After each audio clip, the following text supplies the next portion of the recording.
ವಾಹಿನಿಯಲ್ಲಿ ಬರ್ತಾ ಇರುವ ಮನೆ ಮಾತಾಗಿರುವ ಸೀರಿಯಲ್ ಅಂತ ಅಂದ್ರೇನೆ ಅದು ಗೌರಿ ಶಂಕರ ಸೀರಿಯಲ್.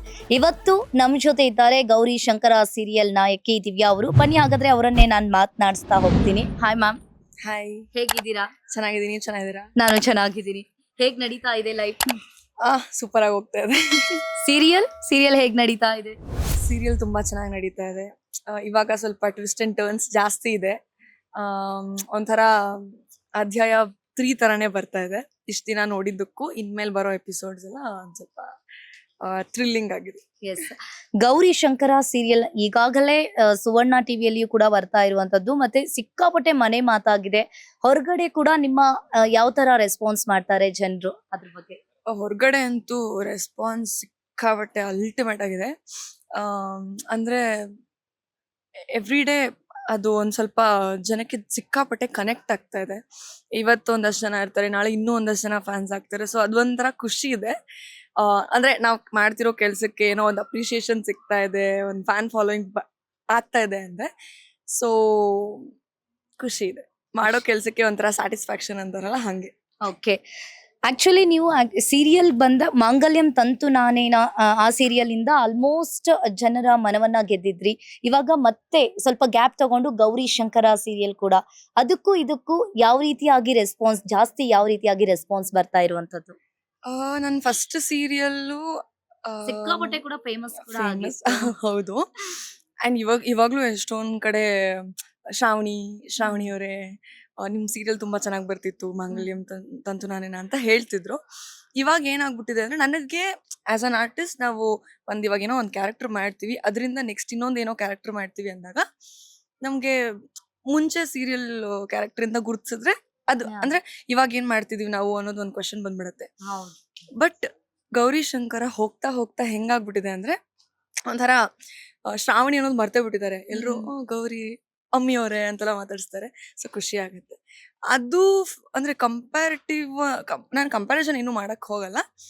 ಎರಡು ಈಕ್ವಲ್ ರೆಸ್ಪಾನ್ಸ್ ಇದೆ. ಅಂದ್ರೆ ಅದು ತುಂಬಾ ಚೆನ್ನಾಗಿತ್ತು ಅಂತ ಹೇಳ್ತಾರೆ, ಇದು ತುಂಬಾ ಚೆನ್ನಾಗಿದೆ.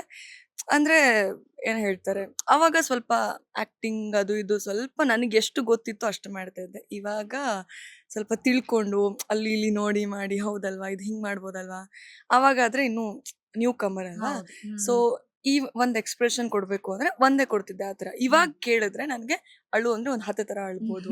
ಸೊ ಆತರ ನಾನು ನನ್ನನ್ನ ಏನಂತಾರೆ ಮೋಲ್ಡ್ ಮಾಡ್ಕೊಂಡ್ಬಿಟ್ಟಿದೀನಿ. ಎಸ್ ಮ್ಯಾಮ್, ಇನ್ನು ಅದೇ ರೀತಿಯಾಗಿ ಇವಾಗ ಆಲ್ಮೋಸ್ಟ್ ನೋಡ್ತಾ ಇರ್ಬೋದು, ಸಿಕ್ಕಾಪಟ್ಟೆ ಸೀರಿಯಲ್ ಕೂಡ ಬರ್ತಾ ಇದಾವೆ, ಸಿಕ್ಕಾಪಟ್ಟೆ ಸೀರಿಯಲ್ ಆರ್ಟಿಸ್ಟ್ಗಳು ಕೂಡ ಬರ್ತಾ ಇದಾವೆ. ಹೊರಗಡೆ ಸೀರಿಯಲ್ ನೋಡೋದ್ರಿಂದ ಒಬ್ರು ಕಮೆಂಟ್ ಕೂಡ ಹೇಳ್ತಿದ್ರು ಒಂದ್ ಇದ್ರಲ್ಲಿ, ಸೀರಿಯಲ್ ನೋಡೋದ್ರಿಂದ ಜನರು ಅದೇ ಮೆಂಟಾಲಿಟಿ ಇಟ್ಕೊಂಡು ಹಾಳಾಗ್ತಾ ಇದ್ದಾರೆ, ಸೀರಿಯಲ್ ನೋಡೋದ್ರಿಂದ ಹಾಳಾಗ್ತಾ ಇರ್ತಾರೆ. ಇದಕ್ ನೀವೇನ್ ಹೇಳ್ತೀರಾ? ಅದು ಇವಾಗ ನಮ್ಗೆ ಕೆಟ್ಟದೇ ಮಾಡ್ಬೇಕು ಅಥವಾ ನಾವು ಕೆಟ್ಟದೇ ತಗೋಬೇಕು ಅಂತಂದ್ರೆ ಒಬ್ವಿಯಸ್ಲಿ ನಮ್ಗೆ ಕೆಟ್ಟದೇ ಕಾಣಿಸುತ್ತೆ, ನಾವ್ ಅದನ್ನ ಅಟ್ರಾಕ್ಟ್ ಮಾಡ್ತೀವಿ. ಸೀರಿಯಲ್ ಅಲ್ಲೂ ಸಿಕ್ಕಾಪಟ್ಟೆ ಒಳ್ಳೇದಿರುತ್ತೆ. ಸೊ ನಮ್ಗೆ ಏನ್ ಒಳ್ಳೇದಿರುತ್ತೆ ಅದನ್ನ ತಗೊಳ್ಳಿ, ನೀವು ಕೆಟ್ಟದ್ ಯಾಕೆ ತಗೋಬೇಕು? ಸೊ ನಮಗೇನ್ ಇವಾಗ ನಮ್ ಲೈಫ್ ಪಾಸಿಟಿವ್ ಆಗಿರ್ಬೇಕಪ್ಪ ಅಂದಾಗ ನಮ್ಗೆ ಪಾಸಿಟಿವಿಟಿನೇ ಕಾಣಿಸುತ್ತೆ, ಅದೇ ತಗೋಬೇಕು ಅನ್ಸುತ್ತೆ.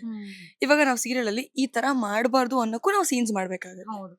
ಅಂದ್ರೆ ಜಾಸ್ತಿ ಹೆಂಗಾಗ್ತಿದೆ ಅಂತ ಅಂದ್ರೆ ಸೀರಿಯಲ್ ಪಾಸಿಟಿವ್ ಅಂದ್ರೆ ಒಳ್ಳೇದನ್ನ ತೋರ್ಸೋದಕ್ಕಿಂತ ಜಾಸ್ತಿ ನೆಗೆಟಿವ್ನೇ ತೋರಿಸ್ತಾ ಇದ್ದಾರೆ, ಅದೇ ಜನರ ಭಾವನೆ ಮೇಲೆ ಜಾಸ್ತಿ ಬೀರ್ತಾ ಇದೆ ಅಂತ ಹೇಳ್ತಾ ಇದ್ದಾರೆ. ಅದಕ್ಕೆ ಏನಂದ್ರೆ ಇವಾಗ ಸೀರಿಯಲ್ ಅಲ್ಲಿ ಇವಾಗ ಯಾರಿಗೂ ಗೊತ್ತಿಲ್ಲದೆ ಇರೋದೇನ್ ನಾವ್ ಮಾಡ್ತಾ ಇಲ್ಲ. ಎಷ್ಟೊಂದ್ ಜನ ರಿಯಲ್ ಲೈಫ್ ಅಲ್ಲೂ ಹಂಗಿರ್ತಾರೆ, ತುಂಬಾ ಕಾಟ ಕೊಡೋರು ಅಥವಾ ಹಾಗೆ ಸಾಧ್ಸೋರು ಹಂಗೆಲ್ಲ ಇರ್ತಾರೆ. ಸೊ ನಾವ್ ಅದನ್ನ ಹಿಂಗಿರ್ತಾರಪ್ಪ ಜನ, ಸೊ ನೀವ್ ಹುಷಾರಾಗಿರಿ ಅಂತ ತೋರಿಸ್ತಾ ಇದೀವಿ ಅಷ್ಟೇ. ಎಂಡ್ ಆಫ್ ದಿ ಡೇ ಏನ್ ಗೊತ್ತಾ, ಎಂಟರ್ಟೈನ್ಮೆಂಟ್ ಆಗಿ ನೋಡಿದ್ರೆ ಮಾತ್ರ ಚೆನ್ನಾಗಿರುತ್ತೆ. ಸೀರಿಯಲ್ ನ ಇವಾಗ ನಾವ್ ರಿಯಲ್ ಲೈಫ್ ಅಲ್ಲಿ ನಡೆಯೋ ತರ ಅಥವಾ ನಮ್ಮ ಅಕ್ಕಪಕ್ಕ ನಡೆಯೋ ತರ ಇರ್ಬೇಕು ಅಂತ ಹೇಳ್ತಾರೆ ಎಷ್ಟೊಂದ್ ಜನ. ನಾನು ನೋಡಿದೀನಿ, ಕಮೆಂಟ್ ಹಾಕ್ತಿರ್ತಾರೆ ಸೀರಿಯಲ್ ಅಂದ್ರೆ ಏನೋ ಅಕ್ಕಪಕ್ಕ ಮನೇಲಿ ನಡೆಯೋ ತರ ಇರ್ಬೇಕು. ಅಕ್ಕಪಕ್ಕ ಮನೇಲಿ ನಡೆಯೋ ತರ ಇರ್ಬೇಕಂದ್ರೆ ಸೀರಿಯಲ್ ಯಾಕೆ ಮಾಡ್ಬೇಕು, ನಿಮ್ ಅಕ್ಕಪಕ್ಕನೇ ನೋಡ್ಕೊಳ್ಳಿ ಅಲ್ಲ. ಇವಾಗ ನಮ್ದು ಏನೋ ಒಂದ್ ಎಂಟರ್ಟೈನ್ಮೆಂಟ್ ಪರ್ಪಸಿಗೆ ಮಾಡಿರ್ತೀವಿ ನಾವು. ಸೊ ಅದನ್ನ ನೋಡಿ ಎಂಟರ್ಟೈನ್ಮೆಂಟ್ ತಗೊಳ್ಳಿ, ಖುಷಿಯಾಗಿರಿ. ಯಾವ್ದು ನೆಗೆಟಿವಿಟಿ ಅದನ್ನ ಸೈಡ್ಗೆ ಹಾಕ್ಬಿಟ್ಟು ಪಾಸಿಟಿವ್ ಆಗಿ ಏನಿದೆ ಅದನ್ನ ತಗೊಂಡು ನೀವು ಲೈಫಲ್ಲಿ ಮುಂದೆ ಹೋಗಿ. ನಿಮ್ಮ ಸೀರಿಯಲ್ ಜರ್ನಿ ಬಗ್ಗೆ ಹೇಳಿ ಮ್ಯಾಮ್. ಹೇಗೆ ಗೌರಿ ಶಂಕರ ಸೀರಿಯಲ್ ಸ್ಟಾರ್ಟ್ ಆಯ್ತು, ಮಾಂಗಲ್ಯಂ ತಂತು ನಾನೇನ ಮುಗಿದ ತಕ್ಷಣ ಇದಕ್ಕೆ ಹೆಂಗೆ ನೀವು ಜಾಯ್ನ್ ಆದ್ರಿ? ನನ್ನ ಫಸ್ಟ್ ಸೀರಿಯಲ್ ಮುಗಿದ್ಮೇಲೆ ನನಗೆ ಅದೇ ಥರ ಆಫರ್ಸ್ ಬರ್ತಾ ಇತ್ತು. ಅಂದ್ರೆ ಅದು ಸ್ವಲ್ಪ ಸೋಬರ್ ಆಗಿತ್ತು, ಒಂಚೂರು ಅಳುಮುಂಜಿ ಆ ಥರ ಹಾ. ಇತ್ತು. ಈಗ ಒಂದ್ ಕ್ಯಾರೆಕ್ಟರ್ ಮಾಡಿದ ತಕ್ಷಣ ಅದೇ ಮಾಡ್ಕೊಂಡು ಹೋಗ್ತೀವಿ ಅನ್ನೋದಲ್ಲ. ಹೌದು. ಬಟ್ ಎಷ್ಟೊಂದ್ ಜನ ಹಂಗೆ ಅನ್ಕೋತಾರೆ. ಓ ಇದು ಈ ಕ್ಯಾರೆಕ್ಟರ್ ಮಾಡಿದ್ದಾರೆ ಅಂದ್ರೆ ನೆಕ್ಸ್ಟ್ ಅವ್ರು ಅದಕ್ಕೆ ಅದೇ. ಫಿಕ್ಸ್ ಹಾ, ಆಗ್ಬಿಡೋಣ ಹಾ, ಹಾ. ಅಂತ. ಬಟ್ ನನಗೆ ಲಕ್ಕಿಲಿ ಆ ಥರದ ಕ್ಯಾರೆಕ್ಟರ್ ಬರುತ್ತೆ ಅಂತ ನಾನು ಎಕ್ಸ್ಪೆಕ್ಟ್ ಮಾಡಿದ್ದೆ. ಸೊ ಬೇಡಪ್ಪ, ನಾನು ಒಂದು 4-5 ಮಂತ್ಸ್ ನಾನು ರೆಸ್ಟ್ ತಗೊಂಡ್ರು ಪರವಾಗಿಲ್ಲ, ಆರಾಮಾಗಿ ಬ್ರೇಕ್ ತಗೊಂಡಿರೋಣ, ಒಂದೊಳ್ಳೆ ಕ್ಯಾರೆಕ್ಟರ್ ಬಂದ್ರೆ ಮಾಡೋಣ ಅಂತ ಇತ್ತು. ಅಂಡ್ ಆ ಟೈಮಲ್ಲಿ ನನಗೆ ಬಂದಿರೋದೇ ಮರಳಿ ಮನಸ್ಸಾಗಿದೆ ಸೀರಿಯಲ್ ಮಾಡಿದೆ ನಾನು. Okay. ಸ್ಪಂದನ ಅಂತ ಕ್ಯಾರೆಕ್ಟರು. ಅದ್ ಹೆಂಗೆ ಅಂದ್ರೆ ಫುಲ್ ಪಟಪಟ ಅಂತ ಮಾತಾಡೋ ಹುಡುಗಿ, ಸಿಕ್ಕಾಪಟ್ಟೆ ಬೋಲ್ಡು. ಅಂದ್ರೆ ಏನೇ ಇದ್ರು ಇವಾಗ ನೀನ್ ತಪ್ಪು ಮಾಡಿದ್ಯಾ ಅಂದ್ರೆ ಅದ್ ಎಷ್ಟೇ ದೊಡ್ಡ ಮನುಷ್ಯ ಆದ್ರೂ ನೀನ್ ಮಾಡಿದ್ಯಾ ಅಂತಾನೆ ಹೇಳುವಂತ ಕ್ಯಾರೆಕ್ಟರು. ಸೊ ಅದು ನಂಗೆ ಕಾಂಟ್ರಾಸ್ಟ್ ಅಂತ ಅನ್ನಿಸ್ತು. ಬಿಕಾಸ್ ಫಸ್ಟ್ ಸೀರಿಯಲ್ ಮಾಡೋವಾಗ ಅವಳಿಗೆ ಏನೇ ತಪ್ಪು ಅಂತ ಅನ್ಸಿದ್ರು ಅದನ್ನ ನುಂಗ್ಕೊಳ್ತಾ ಇದ್ಲು ಅವಳು. ಹೌದು. ಇದು ಸ್ಟ್ರೈಟ್ ಫಾರ್ವರ್ಡ್ ಅವಳು ಹೇಳ್ತಾ ಇದ್ಲು. ಸೊ ನನಗೆ ಅದೊಂದು ವೇರಿಯೇಷನ್ ಸಿಕ್ತು. ಅಂಡ್ ನಂಗೆ ಪರ್ಫಾರ್ಮ್ ಮಾಡಕ್ಕೂ ಖುಷಿ ಆಗ್ತಾ ಇತ್ತು. ಸೊ ಅದನ್ನ ಒಪ್ಕೊಂಡೆ.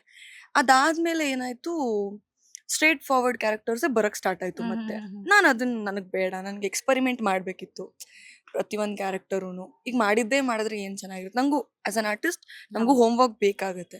ಸೊ ನಾವ್ ಏನಾದ್ರೂ ಮಾಡ್ಬೇಕಲ್ಲ, ಒಂಥರ ಕ್ಯಾರೆಕ್ಟರ್ ಇದ್ರೆ ನಾವ್ ಏನ್ ಹೋಮ್ ವರ್ಕ್ ಮಾಡ್ಬೋದು ಅಂತ ಯೋಚನೆ ಮಾಡ್ತಿರ್ತೀವಿ. ಸೊ ಆ ಟೈಮಲ್ಲಿ ಗೌರಿಶಂಕರ ಬಂತು. ಈ ಗೌರಿಶಂಕರ ಕ್ಯಾರೆಕ್ಟರ್ ಹೆಂಗಿದೆ ಅಂದ್ರೆ, ನಾನು ಈ ಕಡೆ ಶ್ರಾವಣಿ, ಸ್ಪಂದನ ಎರಡು ಮಿಕ್ಸ್ ಆಗಿರೋ ತರ ಇದೆ. ಅಂದ್ರೆ ಇವಳು ಏನಾದ್ರೂ ತಪ್ಪಾಗಿದ್ರೆ ಹೇಳ್ತಾಳೆ, ಬಟ್ ಹೇಳೋ ವೇ ಇದೆಯಲ್ಲ ಸ್ವಲ್ಪ ಮೆಚರ್ಡ್ ಮೈಂಡ್ ಅಲ್ಲಿ ಹೇಳ್ತಾಳೆ. ಮರಳಿ ಮನಸ್ಸಾಗಿದೆ ಹಂಗಿರ್ಲಿಲ್ಲ, ಏನ್ ಅನ್ಸುತ್ತೋ ಅದ್ ಹೇಳ್ಬಿಡ್ಬೇಕು, ಚಿಕ್ಕ ಹುಡುಗಿ ಆ ತರ ಇತ್ತು. ಇವಾಗ ಅವಳು ಯೋಚನೆ ಮಾಡಿ, ಓ ದೊಡ್ಡೋರಿಗೆ ಇದನ್ನ ಹೆಂಗ್ ಅರ್ಥ ಮಾಡಿಸ್ಬೇಕು, ಚಿಕ್ಕವ್ರಿಗೆ ಹೆಂಗ್ ಅರ್ಥ ಮಾಡಿಸ್ಬೇಕು, ಆ ತರ ಒಂದು ಮೆಚಾರಿಟಿ ಇರುವಂತ ಕ್ಯಾರೆಕ್ಟರು. ಆಮೇಲೆ ಇದ್ರಲ್ಲಿ ನನ್ ಮಗಳಿದ್ದಾಳೆ ಅಂಡ್ ಮಗಳ ಜೊತೆ ರ್ಯಾಪು, ಅದೊಂದು ನನಗೆ ಚಾಲೆಂಜಿಂಗ್ ಆಗಿತ್ತು. ಜನ ಒಪ್ಕೋತಾರೋ ಇಲ್ವೋ ಅಮ್ಮ ಅಂತ. ಬಟ್ ಸಿಕ್ಕಾಪಟ್ಟೆ ಖುಷಿ ಇದೆ, ಅಷ್ಟು ಚೆನ್ನಾಗಿ ಆಕ್ಸೆಪ್ಟ್ ಮಾಡಿದ್ದಾರೆ ಜನ. ಸೊ ಹೋಗ್ತಾ ಇದೆ. Yes ma'am.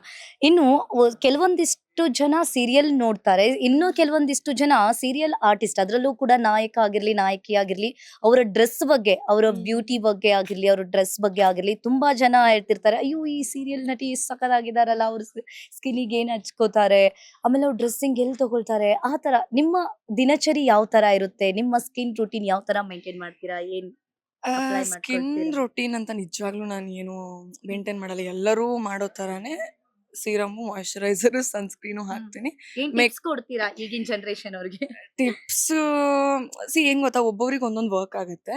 ಬಟ್ ಕಾಮನ್ ಆಗಿ ಹೇಳ್ಬೇಕು ಅಂದ್ರೆ ನೀರ್ ಜಾಸ್ತಿ ಕುಡಿಬೇಕು. ನಾನು ಮುಂಚೆ ನೀರ್ ಜಾಸ್ತಿ ಕುಡಿತಾ ಇರ್ಲಿಲ್ಲ, ಬಟ್ ಇವಾಗ ಅದನ್ನ ನನ್ನ ರೊಟೀನಲ್ಲಿ ನಾನು ಆ್ಯಡ್ ಮಾಡ್ಕೊಂಡಿದ್ದೀನಿ. ಮಿನಿಮಮ್ 3 ಲೀಟರ್ಸ್ ನೀರು ಕುಡಿಬೇಕು ಎವ್ರಿ ಡೇ. ಆಮೇಲೆ ಜಿಮ್ಗೆ ಹೋಗ್ತೀನಿ ನಾನು. ಸೊ ಎಕ್ಸಸೈಸ್ ಇರಲೇಬೇಕು. ಒನ್ ಅವರ್ ಮಿನಿಮಮ್ ಇರಬೇಕು. ನಾನು 2 ಅವರ್ಸ್ ಮಾಡ್ತೀನಿ. ಆಮೇಲೆ ನಾನು ಸ್ವಲ್ಪ ಹಣ್ಣುಗಳು ತುಂಬಾ ಕಮ್ಮಿ ತಿನ್ನೋದು. ಸೊ ನಾನು ತರಕಾರಿಗಳು ಜಾಸ್ತಿ ತಿಂತೀನಿ, ಸೊಪ್ಪು ಎಲ್ಲ ಜಾಸ್ತಿ ತಿಂತೀನಿ. ಹಂಗಾಗಿ ಮೇಂಟೈನ್ ಆಗ್ತಿದೆ. ಓಕೆ. ಜಾಸ್ತಿ ಸೈಲೆಂಟಾ ಅಥವಾ ವೈಲೆಂಟಾ ದಿವ್ಯಾ ಅವರು? ಹಾಗೆ ಟ್ರೆಡಿಷನಲ್ ಇಷ್ಟಪಡ್ತಾರಾ ಅಥವಾ ವೆಸ್ಟರ್ನ್? ಸೈಲೆಂಟ್ ಅಲ್ಲ ನಾನು, ಹಂಗಂತ ವೈಲೆಂಟು ಅಲ್ಲ. ಒಂಥರ ನಾನು ನ್ಯೂಟ್ರಲ್ ಆಗಿದ್ದೀನಿ. ಸೈಲೆಂಟ್ ಆಗಿರೋ ಕಡೆ ಸೈಲೆಂಟ್ ಆಗಿರ್ತೀನಿ, ವೈಲೆಂಟ್ ಆಗ್ಬೇಕು ಅನ್ನೋ ಟೈಮಲ್ಲಿ ವೈಲೆಂಟ್ ಆಗ್ತೀನಿ. ಆ ಥರ ಒಂಥರ ನ್ಯೂಟ್ರಲ್ ಆಗಿದ್ದೀನಿ ನಾನು. ಟ್ರೆಡಿಷನಲ್ ಮಾಡ್ ಅಂತ ಬಂದ್ರೆ ನಾನು ಎರಡೂ ಇಷ್ಟಪಡ್ತೀನಿ ಆಕ್ಚುಲಿ. ಎರಡೂ ನನಗೆ ಇಷ್ಟಾನೆ. ಬಟ್ ತುಂಬಾ ಜನ ಹೇಳ್ತಾರೆ ನಾನು ಟ್ರೆಡಿಷನಲ್ ಚೆನ್ನಾಗಿ ಕಾಣಿಸ್ತೀನಿ ಅಂತ. ಸೊ ಟ್ರೆಡಿಷನಲ್ ತುಂಬಾ ಲೈಕ್ ಮಾಡ್ತೀರಾ? ಸ್ಯಾರಿಗಳಂದ್ರೆ ಸ್ವಲ್ಪ ಜಾಸ್ತಿ ಇಷ್ಟ. ದಿವ್ಯಾ ಅವರು ಪಕ್ಕ ನಾರ್ತ್ ಕರ್ನಾಟಕ ಹುಡುಗಿ, ಬೆಳಗಾಂನವರು ಅಂತ ಎಲ್ರಿಗೂ ಕೂಡ ಈಗಾಗಲೇ ಗೊತ್ತು. ಬಟ್ ಲ್ಯಾಂಗ್ವೇಜ್ ಬ್ಯಾರಿಯರ್ಸ್ ತುಂಬಾ ಇರುತ್ತೆ. ಆಕ್ಚುಲಿ ನಾರ್ತ್ ಕರ್ನಾಟಕದಲ್ಲಿ ನ ಅನ್ನೋದಾಗಿರ್ಲಿ, ಇವನ್ ನಮಗೂ ಕೂಡ, ನಾವು ನಾರ್ತ್ ಕರ್ನಾಟಕ ಯಾರಾದ್ರೂ ಹುಡುಗಿರಾಗಿರ್ಲಿ, ಆಮೇಲೆ ಚಾನಲ್ ಅಲ್ಲಿ ಬಂದು ವರ್ಕ್ ಮಾಡ್ಬೇಕಾದಾಗ ವರ್ಡ್ಸ್ ಕೂಡ ತುಂಬಾ ಪ್ರಾಬ್ಲಮ್ಸ್ ಆಗಿರುತ್ತೆ. ಆ ತರ ನೀವು ಕೂಡ ಲೈಕ್ ಎಕ್ಸ್ಪೀರಿಯನ್ಸ್ ಮಾಡಿರ್ತೀರಾ ಸ್ಟಾರ್ಟಿಂಗ್ ಡೇಸ್ ಅಲ್ಲಿ. ಆ ತರ ನಿಮ್ಗೆ ಲ್ಯಾಂಗ್ವೇಜ್ ಏನು ಪ್ರಾಬ್ಲಮ್ ಆಗ್ಲಿಲ್ವಾ? ಇಲ್ಲ, ಲಕ್ಕಿಲಿ ಅದು ಹೇಳ್ತಾರೆ ಆ ಕಡೆ ಇಂದ ಬಂದ್ರೆ ಇದು ಸ್ವಲ್ಪ ಕಷ್ಟ ಆಗತ್ತೆ ಅಂತ. ಬಟ್ ನಂಗೆ ನಾಟ್ ಇವನ್ ಒಂದ್ ದಿನ ಕೂಡ ನನಗೆ ಆ ಕಷ್ಟ ಆಗಿಲ್ಲ. ಬಿಕಾಸ್ ನಾನು ಮುಂಚೆ ಎಲ್ಲ ಈ ಸಿನಿಮಾಗಳು, ಸೀರಿಯಲ್ಗಳು ನೋಡಿ ನಾನು ಆ ಲ್ಯಾಂಗ್ವೇಜ್ ಕಲ್ತ್ಕೊಂಡ್ಬಿಟ್ಟಿದ್ದೆ. ಇಂಡಸ್ಟ್ರಿಗೆ ಬರೋಕ್ಕೂ ಮುಂಚೆ ನಾನು ಎಷ್ಟು ಪ್ರಿಪೇರ್ ಆಗಕ್ಕಾಗುತ್ತೋ, ಆಕ್ಟಿಂಗ್ ಆಗ್ಲಿ, ಫಿಟ್ನೆಸ್ ಆಗ್ಲಿ, ಏನೇ ಆದ್ರೂ ಅದನ್ನ ನಾನು ಆಲ್ರೆಡಿ ಪ್ರಿಪೇರ್ ಆಗ್ಬಿಟ್ಟಿದ್ದೆ. ಓ ಇವಾಗ ನನಗೆ ಆಕ್ಟಿಂಗ್ ಚಾನ್ಸ್ ಸಿಗುತ್ತೋ ಬಿಡುತ್ತೋ ಗೊತ್ತಿಲ್ಲ, ಬಟ್ ನನ್ಗೆ ಅದ್ ಮಾಡ್ಬೇಕು ಅಂತಿದೆ. ನನ್ಗೆ ಕಂಪ್ಲೀಟ್ ಆಗಿ ಲ್ಯಾಂಗ್ವೇಜ್ ಗೊತ್ತಿರಬೇಕು ಅನ್ನೋ ತರ ಇತ್ತು. ಸೊ ನಾನು ಆಲ್ರೆಡಿ ಪ್ರಿಪೇರ್ ಆಗ್ಬಿಟ್ಟಿದ್ದೆ, ನಂಗೆ ಬರ್ತಿತ್ತು. ನಾನು 18 ಇಂಡಸ್ಟ್ರಿಗೆ ಬಂದಿದ್ದು. ಬಟ್ ನಂಗೆ ಆಲ್ಮೋಸ್ಟ್ ಅದಕ್ಕಿಂತ ಮುಂಚೆನೆ ಲ್ಯಾಂಗ್ವೇಜ್ ಬರ್ತಿತ್ತು. ಇವಾಗ್ಲೂ ಕೂಡ ನನಗೆ ಒಂದೇ ಒಂದು ವರ್ಡ್ ನನಗೆ ನಾರ್ತ್ ಕರ್ನಾಟಕ ಒಂದೇ ಒಂದು ವರ್ಡು ಬರಲ್ಲ ಈ ಭಾಷೆ ಮಾತಾಡ್ಬೇಕಾದ್ರೆ. ಸೊ ನಾನು ಹಿಂಗ್ ಸ್ವಿಚ್ ಆಗ್ಬಿಡ್ತೀನಿ. ಓಕೆ. ಅಪ್ಪ ಫೋನ್ ಮಾಡಿದ್ರೆ ಹಾ ಹೇಳ ಅಂತ ಬಂದ್ಬಿಡತ್ತೆ. ಇಲ್ಲ ಯಾರು ಮಾತಾಡ್ತಾರೆ ಹಾ ಹೇಳಿ ಅಂತ ಬಂದ್ಬಿಡುತ್ತೆ. ಸೊ ನಂಗೆ ಅದು ಗೊತ್ತಾಗ್ಬಿಟ್ಟಿದೆ ಹಾ, ಹೇಗೆ ಅಂತ ನಾನು ಹೇಳಿ ಅದ್ರ convince ಮಿಕ್ಸ್ ಮಾಡಕ್ ಹೋಗಲ್ಲ. ಓಕೆ. ಒಂದು ವರ್ಡು ಮಿಕ್ಸ್ ಮಾಡಕ್ ಹೋಗಲ್ಲ. ಸೊ ಅದು ಅಭ್ಯಾಸ ಆಗ್ಬಿಟ್ಟಿದೆ ನನಗೆ. ಓಕೆ. ದಿವ್ಯಾ ಅವರು ಆರ್ಟಿಸ್ಟ್ ಆಗಿರ್ಲಿಲ್ಲ ಅಂತ ಅಂದ್ರೆ ಏನಾಗ್ತಾ ಇದ್ರು? ಆರ್ಟಿಸ್ಟ್ ಆಗಿರ್ಲಿಲ್ಲ ಅಂದಿದ್ರೆ ಮೇ ಬಿ ಯಾವ್ದೋ ಒಂದು ಜಾಬ್ ಅಲ್ಲಿ ಇರ್ತಿದ್ನೋ ಏನೋ ಗೊತ್ತಿಲ್ಲ. ಓಕೆ, ಹಂಗಾದ್ರೆ ಮದ್ವೆ ಪ್ಲಾನ್ ಏನಾದ್ರು? ಮದ್ವೆ ಇನ್ನು ಸ್ವಲ್ಪ ದೂರ. ಇನ್ನು ಕೆಲಸ ಮಾಡೋದ್ ಬೇಜಾರದ. ಕೆಲಸ ಮಾಡೋಣ ಫಸ್ಟ್. ಕೆಲಸ ಮಾಡಿ ಕರಿಯರ್ ಅಲ್ಲಿ ಏನೇನು ನನ್ಗೆ ಅಚೀವ್ ಮಾಡ್ಬೇಕು ಅಂತಿದೆ ಅದನ್ನೆಲ್ಲ ಮಾಡೋಣ. ಆಮೇಲೆ ಮದ್ವೆ ಆದ್ಮೇಲೆ ಮದ್ವೆ ಆಗೋದು ಅದೆಲ್ಲ ಇದ್ದೇ ಇದೆ. ಸೊ ಫಸ್ಟು ಒಂದಷ್ಟು ಒಳ್ಳೊಳ್ಳೆ ಕ್ಯಾರೆಕ್ಟರ್ಸ್ ಮಾಡ್ಬೇಕು. ನನ್ಗೆ ಆಕ್ಚುಲಿ ಆಂಕರಿಂಗ್ ಅಂದ್ರೆ ಇಷ್ಟ. ಸೊ ಅದೊಂದು ಟ್ರೈ ಮಾಡ್ಬೇಕು ಅಂತ ಇದ್ದೀನಿ. ನೋಡೋಣ. ಓಕೆ, ಮನೇಲಿ ಏನು ಪೋಸ್ಟ್ ಮಾಡ್ತಾ ಇಲ್ವಾ ಮದ್ವೆಗೆ? ಅದ್ರಲ್ಲೂ ಕೂಡ ಇವಾಗ ಹುಡುಗಿರ್ ಅಂದ್ರೆ ದೊಡ್ಡ ಇದನ್ನ ಆಗ್ತಾ ಆಗ್ತಾ ಏಜ್ ಆಗ್ತಾ ಆಗ್ತಾ ಫೋರ್ಸ್ ಮಾಡ್ತಾ ಇರ್ತಾರೆ ಅಪ್ಪ ಅಮ್ಮ ಆಗಿರ್ಲಿ. ನಿಮ್ಗೆ ಆತರ ಏನು ಆಗಿಲ್ವಾ? ಫೋರ್ಸ್ ಏನು ಮಾಡ್ತಿಲ್ಲ. ಅವ್ರು ಕೇಳಿದ್ರು ಅಂದ್ರೆ ಮದ್ವೆ ಆಗ್ತೀಯಾ ಈ ವರ್ಷ ಅಥವಾ ನೆಕ್ಸ್ಟ್ ಇಯರ್ ಹೇಳು ನನ್ಗೆ ಅಂತ ಕೇಳಿದ್ರು. ಅವ್ರ ಅಪ್ಪ ಅಮ್ಮಂದು ಜವಾಬ್ದಾರಿ ಅದು. ನಮ್ಮ ಮನೇಲಿ ಅಷ್ಟೇ ಅಲ್ಲ, ಯಾರದೇ ಮನೇಲಾದ್ರೂ ಮದ್ವೆ ವಯಸ್ಸಿಗೆ ಬಂದಿದ್ದಾರೆ ಅಂದ್ರೆ ಮದ್ವೆ ಯಾವಾಗ ಆಗ್ತೀಯ ಅಮ್ಮ ಅನ್ನೋ ಅದ್ ಕೇಳ್ತಾರೆ. ಬಟ್ ಡಿಸಿಷನ್ ನನ್ಗೆ ಬಿಟ್ಟಿದ್ದಾರೆ ಮನೇಲಿ. ನೀನ್ ಒಳ್ಳೆ ಹುಡುಗನ್ನ ನೋಡಿ ನಿನಗ್ ಓಕೆ ಆಗೋವರೆಗೂ ವೇಟ್ ಮಾಡ್ತೀವಿ ನಾವು. ಓಕೆ. ಅಂದ್ರೆ ಫೋರ್ಸ್ಫುಲ್ಲಿ ಬೇಡ ಅಂತ. ಸೊ ಹಂಗಾಗಿ ತಲೆ ಬಿಸಿ ಇಲ್ಲ. ಇವಾಗ ನೀವು ಕೇಳ್ತಾ ಇರ್ಬೋದು, ಕನ್ನಡ ಇಂಡಸ್ಟ್ರಿ ಆಗಿರ್ಲಿ ಯಾವುದೇ ಇಂಡಸ್ಟ್ರಿ ಆಗಿರ್ಲಿ, ಇವಾಗ ಅಪ್ಪ ಅಮ್ಮ ಅದ್ರಲ್ಲೂ ಕೂಡ ಹೆಣ್ಮಕ್ಳು ತುಂಬಾ ಇಷ್ಟಪಡ್ತಾರೆ ಇಂಡಸ್ಟ್ರಿಗೆ ಬರಕ್ಕೆ, ಆರ್ಟಿಸ್ಟ್ ಆಗ್ಬೇಕು ಅಂತ ಹೇಳಿ. ಹೆಣ್ಮಕ್ಳನ್ನ ಕಳ್ಸಕ್ಕೆ ಭಯ ಪಡ್ಕೊಳ್ತಾರೆ. ಅಯ್ಯೋ ಯಾವ ರೀತಿಯಾಗಿ ಕಳ್ಸೋದು, ಈ ತರ ಎಷ್ಟೋ ಕಡೆ ನೀವು ಕೇಳ್ತಾ ಇರ್ತೀರ. ಯಾವ್ಯಾವ ಮೀಟು ಕೇಸ್ ಆಗಿರ್ಲಿ, ಏನೇನೋ ಕೇಸ್ಗಳು ಈ ತರ ಆಗ್ತಿರ್ತವೆ. ಆರ್ಟಿಸ್ಟ್ಗಳನ್ನ ಈ ತರ ಹಿಂಗೆ ಆ ತರ ಭಯ ಪಟ್ಕೊಳ್ತಿರ್ತಾರೆ. ಯಾವ ತರ ಬರ್ಬೇಕು ಹಾಗಾದ್ರೆ ಹೆಣ್ಮಕ್ಳು ಇಂಡಸ್ಟ್ರಿಗೆ ನಿಮ್ಮ ಪ್ರಕಾರ ಹೇಳೋದು? ಅಂದ್ರೆ ಇಲ್ಲಿ ಸೇಫ್ ಇಲ್ವಾ ಅಥವಾ ಸೇಫ್ ಇದೆಯಾ? ಹೇಗೆ ಸರ್ವೈವ್ ಆಗೋದು? ಅದ್ರಲ್ಲೂ ಕೂಡ ಓಕೆ, ಬೋಲ್ಡ್ ಇದ್ದಾರೆ, ಬಂದು ನಾವು ಸ್ಟ್ರಾಂಗ್ ಆಗಿ ನಾವು ಫೇಸ್ ಮಾಡ್ತೀವಿ ಅನ್ನೋದಾದ್ರೆ ಓಕೆ. ಇವಾಗ ಅಪ್ಪ ಅಮ್ಮ ನನ್ ಮಗಳು ಆರ್ಟಿಸ್ಟ್ ಆಗ್ತಾಳೆ, ನಮ್ಮ ಮಗಳು ಒಳ್ಳೆ ಹೀರೋಯಿನ್ ಆಗ್ಬೇಕು ಅನ್ನೋ ಆಸೆ ಇರುತ್ತೆ. ಬಟ್ ಇಲ್ಲಿ ಸೀರಿಯಲ್ ಮೇಲ್ಗಡೆ ಏನ್ ನಾವು ಕಾಣಿಸ್ಕೊಳ್ತೀವಿ ಆತರ ಹಿಂದಿನ ಜಗತ್ತಲ್ಲೂ ಕೂಡ ಆತರ ಇರೋದಿಲ್ಲ. ನಿಮ್ಮ ಪ್ರಕಾರ ಅದ್ರ ಬಗ್ಗೆ ಏನ್ ಹೇಳ್ತೀರಾ? ನಾನೇನ್ ಹೇಳ್ತೀನಿ ಅಂದ್ರೆ, ಈಗ ನಮ್ದು ಒಂಥರ ಈ ಸೋಷಿಯಲ್ ಮೀಡಿಯಾದಲ್ಲಿ ತುಂಬಾ ಪಾಪ್ಯುಲರ್ ಆಗಿರುವಂತ ಒಂದು ಇಂಡಸ್ಟ್ರಿ ನಮ್ದು. ಸೀರಿಯಲ್ ಆಗಿರ್ಬೋದು, ಸಿನಿಮಾ ಆಗಿರ್ಬೋದು. ನಾವ್ ಇಷ್ಟು ಮಾಡಿದ್ರು ಅದು ಇಷ್ಟ ಕಾಣಿಸುತ್ತೆ. ಈಗ ಕಾರ್ಪೊರೇಟ್ ಅಲ್ಲಿ ಇರಲ್ವಾ? ಇರುತ್ತೆ. ಅಲ್ಲಿ ಮ್ಯಾನೇಜರ್ಗಳು HR ಗಳು ಪ್ರಾಬ್ಲಮ್ ಮಾಡಲ್ವಾ? ಮಾಡ್ತಾರೆ, ಖಂಡಿತವಾಗ್ಲೂ ಮಾಡ್ತಾರೆ. ಬಟ್ ನಮ್ದು ಏನಂದ್ರೆ ಸ್ವಲ್ಪ ನಮ್ದು ಕಾಣಿಸುತ್ತೆ ಇಂಡಸ್ಟ್ರಿಲಿ ಏನೇ ಆದ್ರೂನು ಕೂಡ. ನಾನ್ ಹೇಳೋದು, ನೀವ್ ಹೆಂಗಿರ್ತೀರಾ ಅನ್ನೋದ್ರ ಮೇಲೆ ಬೇರೆಯವ್ರದ್ದು ರಿಯಾಕ್ಷನ್ ಇರುತ್ತೆ. ನೀವ್ ಹೆಂಗ್ ಆಕ್ಷನ್ ಮಾಡ್ತೀರಾ, ರಿಯಾಕ್ಷನ್ ಆತರ ಇರುತ್ತೆ. ನೀನ್ ಸ್ಟ್ರಿಕ್ಟ್ ಆಗಿದ್ದು ನಾನ್ ಹಿಂಗಿರ್ತೀನಿ, ನಾನ್ ಹಿಂಗೆ ಅಂತ ಹೇಳಿದ್ರೆ ಯಾರು ಬರಲ್ಲ ನಿಮ್ ಹತ್ರಕ್ಕೆ. ಸೊ ನೀವು ಸ್ವಲ್ಪ ಲೀನಿಯನ್ಸ್ ಕೊಟ್ರೆ ಆಬ್ವಿಯಸ್ಲಿ ಅವ್ರು ಅಡ್ವಾಂಟೇಜ್ ತಗೋತಾರೆ. ನನಗೆ ಲಕ್ಕಿಲಿ ಅದು ಹೇಳ್ತಾರಲ್ಲ ಎಷ್ಟೊಂದ್ ಜನ ಈ ತರ ಕಮಿಟ್ಮೆಂಟ್ ಅದು ಇದು ಅಂತೆಲ್ಲ, ಲಕ್ಕಿಲಿ ಟಚ್ ವುಡ್ ನನಗೆ ಆ ತರದ್ ಯಾವ್ದು ಆಗಿಲ್ಲ. ನಾನು ಯಾವ ಪ್ರೊಡಕ್ಷನ್ ಅಲ್ಲಿ ವರ್ಕ್ ಮಾಡಿದೀನೋ ಎಲ್ಲಾನು ಒಂಥರ ಫ್ಯಾಮಿಲಿ ತರ ನನಗೆ ಒಂಥರ ಫೀಲ್ ಇದೆ. ಫ್ಯಾಮಿಲಿ ಮೆಂಬರ್ ತರಾನೇ ನನ್ನ ಟ್ರೀಟ್ ಮಾಡಿರೋದು ಇವರೆಲ್ಲ. ಸೊ ಆ ತರ ಎಲ್ಲ ಏನಿಲ್ಲ. ನನ್ಗೆ ಏನ್ ಅನ್ಸುತ್ತೋ ನಾನು ಡೈರೆಕ್ಟ್ ಆಗಿ ಹೇಳ್ತೀನಿ, ಅವ್ರು ಅದಕ್ಕೆ ಹಂಗ್ ರಿಯಾಕ್ಟ್ ಮಾಡ್ತಾರೆ. ನನ್ ತುಂಬಾ ಲೀನಿಯನ್ಸ್ ಕೊಟ್ಬಿಟ್ರೆ ಆಬ್ವಿಯಸ್ಲಿ ಎಲ್ಲರೂ ಇಂಡಸ್ಟ್ರಿಲ್ ಅಷ್ಟೇ ಅಲ್ಲ, ಯಾರೇ ಇವಾಗ ಫ್ರೆಂಡ್ಸ್ಗೆ ತಗೊಳ್ಳಿ, ಫ್ರೆಂಡ್ಸ್ಗೆ ಒಂಚೂರು ನಾವು ಲೀನಿಯನ್ಸ್ ಕೊಟ್ರೆ ತಲೆ ಮೇಲೆ ಕುತ್ಕೊಳ್ಳಲ್ವಾ ಅವರು? ಹಂಗೆ. ಸೊ ನೀವು ಎಷ್ಟರಲ್ಲಿ ಇರ್ಬೇಕು ಅಷ್ಟರಲ್ಲಿದ್ದು ಒಂದ್ ಬಾರ್ಡರ್ ಹಾಕೊಳ್ಳಿ. ನೀವು ಇಷ್ಟರ ಮೇಲೆ ಕರ್ಕೊಳ್ಳಲ್ಲ ಯಾರನ್ನು. ನಾನು ಅಷ್ಟ್ರ ಆಚೆ ಇಟ್ಟಿರ್ತೀನಿ ನಾನು ಅಂತ ಅಂದ್ರೆ ಏನು ಪ್ರಾಬ್ಲಮ್ ಆಗಲ್ಲ. ಓಕೆ, ಸರಿ ಮ್ಯಾಮ್. ಇನ್ನು ಗೌರಿ ಶಂಕರ ಸೀರಿಯಲ್ ಇಲ್ಲಿರೋ ಆರ್ಟಿಸ್ಟ್ ಬಗ್ಗೆ ಆಗಿರ್ಲಿ, ಯಾವ ತರ ಹೇಗಿರ್ತೀರಾ ನೀವು?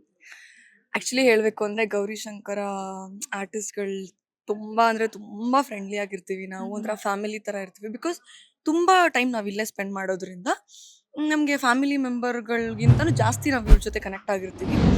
ಸೊ ಎಲ್ಲರೂ ಒಟ್ಟಿಗೆ ಮನೆಯಿಂದ ಊಟ ತಗೊಂಡ್ಬರೋದು, ನೀನೇನ್ ತಂದಿದ್ಯಾ ಅಂತ ಅನ್ಕೊಂಡು ಫುಲ್ ಕುತ್ಕೊಂಡು ಊಟ ಮಾಡೋದು, ಆ ಥರದ್ದೆಲ್ಲ ಮಾಡ್ತಾ ಇರ್ತೀವಿ. ಆಮೇಲೆ ಸೀನ್ಗಳು ನಡಿಬೇಕಾದ್ರೆ ನಾನು ಈ ಥರ ಮಾಡ್ತೀನಿ, ನೀನು ಈ ಥರ ಮಾಡು, ಚೆನ್ನಾಗಿರುತ್ತೆ ಅಲ್ವಾ, ನಾನು ಈ ಥರ ರಿಯಾಕ್ಟ್ ಮಾಡ್ತೀನಿ, ನೀನು ಅದಕ್ಕೆ ನಿನ್ನ ಕ್ಲೋಸಪ್ ಅಲ್ಲಿ ಇನ್ನೇನೋ ಏನಾದರೂ ಎಕ್ಸ್ಪ್ರೆಷನ್ ಕೊಡು, ಚೆನ್ನಾಗಿರುತ್ತೆ. ಈ ಥರ ಅಂದರೆ ಇವಾಗ ಹೊಟ್ಟೆ ಕಿಚ್ಚು ಯಾವುದೂ ಇಲ್ಲ. ಅವ್ರು ಮಾಡ್ತಿದಾರಲ್ವಾ, ಓ ಹಿಂಗೆ ಹಂಗೆ ಹಂಗಿಲ್ಲ. ಆ್ಯಕ್ಚುಲಿ ಟಚ್ ವುಡ್ ಹಂಗಿರೋದು ಬೇಡ. ಸೊ ತುಂಬ ಚೆನ್ನಾಗಿರ್ತೀವಿ. ಒಂಥರ ಫ್ಯಾಮಿಲಿ, ಎರಡನೇ ಫ್ಯಾಮಿಲಿ ಅಂತ ಹೇಳ್ಬೋದು. Okay. Thank you ma'am. Thank you so much. ಚೆನ್ನಾಗಿ ಮಾತಾಡಿದ್ರಿ.